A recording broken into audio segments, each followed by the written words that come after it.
फौजी अदालतें, पीटीआई नशिस्तें, जजेस ट्रांसफर, चीफ जस्टिस याया अफरीदी का 1 साल, सुप्रीम कोर्ट में क्या कुछ बदला।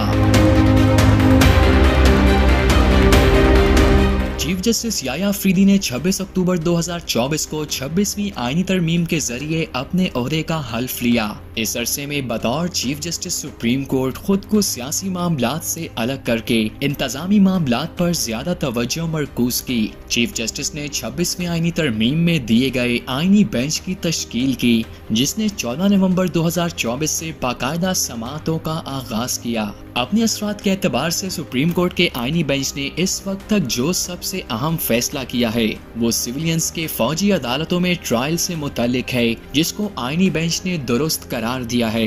7 मई 2025 को ये फैसला जारी किया गया। इसी तरह से जून 2025 में पाकिस्तान तहरीक इंसाफ को मखसूस नशिस्तों के लिए नाअहल करार दिया गया। सितंबर में बानी तहरीक इंसाफ इमरान खान को 9 मई से मुताल्लिक 8 मुकदमात में जमानतें दी गयी। पहले अली अमीन गंडापुर और अब सुहेल अफरीदी सुप्रीम कोर्ट में दरख्वास्त दायर कर चुके हैं कि इनकी इमरान खान से मुलाकात कराई जाए। इसके अलावा 26वीं आईनी तरमीम के खिलाफ केस आईनी बेंच सुनेगा या फुल कोर्ट, इस पर समाअत जारी है।